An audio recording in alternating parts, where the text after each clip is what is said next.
Saudaraku, banyak manusia pada saat ini Bapak Saudaraku berjalan seturut kehendak manusia, bukannya mengikuti aturan-aturan Tuhan, tapi mau mengikuti aturan-aturan manusia untuk menyenangkan daging.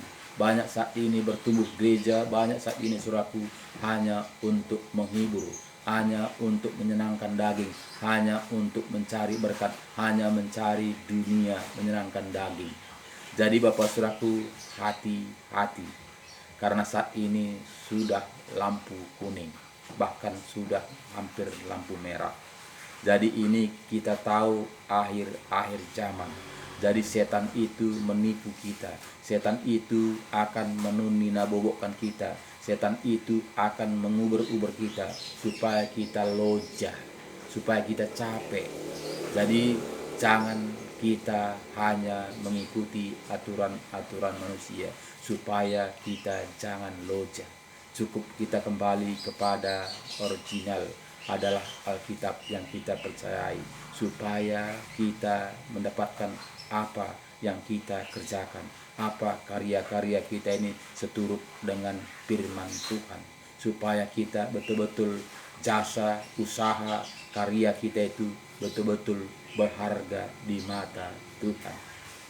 Jadi Bapak Ibu Saudaraku yang saya kasih dalam nama Tuhan Yesus, tidaklah segampang apa kata manusia. Karena apa? Karena kita akan dikata-katai sama seperti Bapak Nuh, di mana Nabi Nuh kita melihat dikata-katai, diejek-ejek, diolok-olok. Oh, Nuh sudah gila. Masa pula dibikin kapal sebesar itu di atas gunung? Dia katakan gila. Jadi jika kita Bapak Saudaraku, kita juga tidak dikatakan orang gila, berarti kita belum berjalan seturut dengan kehendak Tuhan. Karena apa? Karena manusia dunia ini benci melihat kita. Kita akan ditantang, kita akan dihina, kita akan dicaci, kita akan dikata-katai, kita akan diolok-olok. Jadi kita harus tahu siapa kita. Jika kita memang anak-anak Tuhan, sudahlah pasti kita akan terhina. Kenapa? Karena Bapa kita Yesus Kristus sudah mempertunjukkan lebih dahulu, supaya kita jangan heran, supaya jangan kita terkejut. Tuhan sudah membuktikan kepada kita. Jadi Bapak Saudaraku, mari kita baca selanjutnya ayat 12. Sebab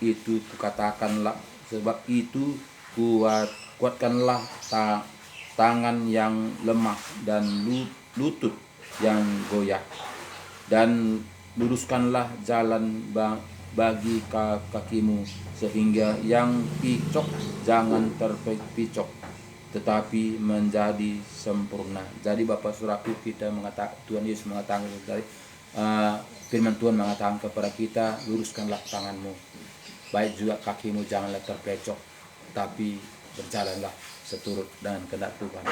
Jadi Bapak Saudaraku, ini tidaklah gampang. Dimana juga 14 mengatakan kepada kita, berusahalah hidup damai dengan semua orang, dan kejarlah kekudusan, sebab tanpa kekudusan tidak seorang pun akan melihat Tuhan. Jadi Bapak Saudaraku, kita melihat tanpa kekudusan satu pun tidak bisa melihat Tuhan. Jadi Bapak Saudaraku, tidaklah gampang. Kenapa? Karena kita masih hidup dalam dunia banyak tantangan, banyak ganjaran. Tuhan mengatakan mata kita ini saja berdosa setiap hari, di mana kita melihat anak orang, jika kita menginginkannya, kita sudah berdosa. Jika kita melihat harta orang, kita menginginkannya, kita juga sudah berdosa. Jadi Bapak Saudaraku, sangat banyak tantangan. Itu masih perkara mata, belum lagi perkara hati, belum lagi perkara tangan, belum lagi perkara kaki. Jadi tidaklah segampang apa kata manusia. Makanya kita melihat Bapak Saudaraku, zaman Nuh, manusia semuanya dimusnahkan kena air bah. Kenapa? manusia mengeraskan hati. Makanya Tuhan hampir menyesal menciptakan manusia, karena manusia rata-rata mengeraskan hati, tidak mau taat kepada firman Tuhan. Jadi Bapak Saudaraku, marilah, memang saat ini Tuhan tidak menghukum kita sama seperti zaman Nuh, karena Tuhan sudah mengerti bagaimana watak kita, bagaimana hati kita, bagaimana pikiran kita. Tapi Tuhan menunggu pada saatnya. Pada saatnya Yesus datang kedua kalinya, Dia akan datang ke dunia ini mengangkat orang taat dan setia. Tapi orang-orang yang tidak taat setia akan menunggu 1000 tahun lagi. Dia akan dibangkitkan untuk dibakar selama-lamanya. Jadi Bapak Saudaraku, ini jelas Tuhan mengatakan, bukan menakut-nakuti, tapi firman Tuhan mengatakan. Ayat selanjutnya Bapak Saudaraku, ayat 15 katakannya kepada kita, jagalah supaya jangan ada seorang pun menjauhkan diri dari kasih karunia Allah, agar jangan tumbuh akar yang pahit, yang menimbulkan kerusakan dan yang mencemarkan banyak orang. Janganlah ada orang yang menjadi cabul atau yang mempunyai nafsu yang rendah seperti Esau, yang menjual hak kesulungannya untuk sepiring makanan. Sebab kamu tahu bahwa kemudian ketika ia hendak menerima berkat itu, ia ditolak, sebab ia tidak beroleh kesempatan untuk memperbaiki kesalahannya. Sekalipun ia mencarinya dengan mencucurkan air mata. Jadi Bapak Saudaraku yang saya kasih dalam nama Tuhan Yesus, jangan sia-siakan kesempatan ini. Jadi kesempatan ini tidak 2 kali. Walaupun kita nanti Bapak Saudaraku mencucurkan air mata, jika sudah sampai kesudahannya, itu tidak akan berlaku lagi. Jadi Tuhan saat ini masih memberi kita kesempatan supaya kita taat dan setia. Jadi Bapak Saudaraku, ini semuanya harus kita kembali kepada firman Tuhan. Memang penderitaan yang kita alami ini tidaklah sama seperti apa yang dibayangkan oleh manusia. Manusia dibayangkan supaya kita itu bersenang-senang. Jadi kita lihat di sini di mana Yohanes 15 ayat 18 mulai. Jikalau dunia membenci kamu, ingatlah bahwa ia terlebih dahulu membenci aku daripada kamu. Sekiranya kamu dari dunia, tentu dunia mengasihi kamu sebagai miliknya. Tetapi karena kamu bukan dari dunia, melainkan aku telah memilih kamu dari dunia, sebab itulah dunia membenci kamu. Jadi Bapak Saudaraku, tidak heran dunia membenci kita. Dunia mengolok-olok kita. Dunia mengata-ngatai kita. Dunia akan mengejek-ejek kita. Itu jangan heran. Saya juga dulu Bapak Saudaraku, saya diejek-ejek keluarga saya. Orang keluarga saya mengatakan itu Yohanes Sembiring itu sudah Babylon. Sudah Babylon katanya.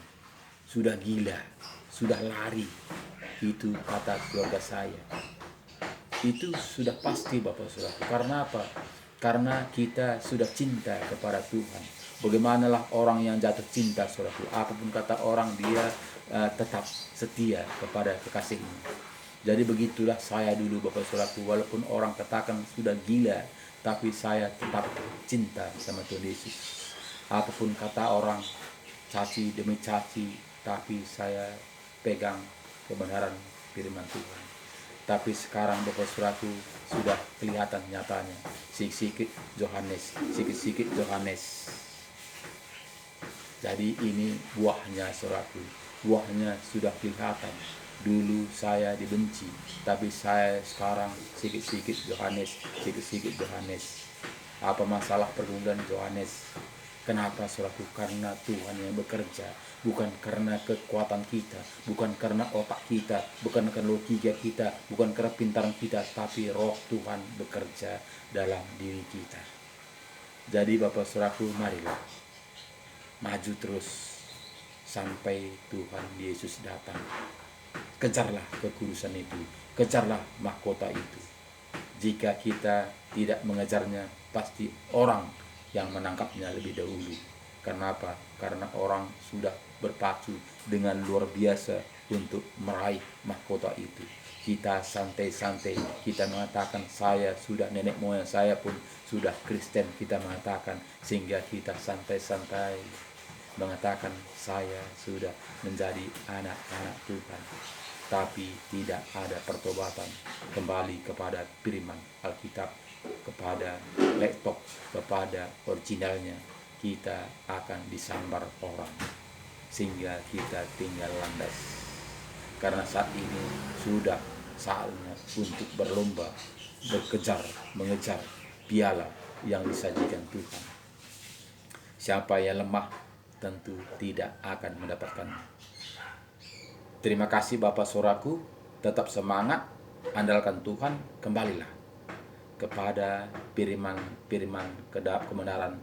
Jika kita mengatakan kita itu orang Kristen, artinya pengikut Kristus, tidak ada pilihan, kita harus mengikuti aturan-aturan Kristus. Terima kasih banyak, semangat terus. Shalom.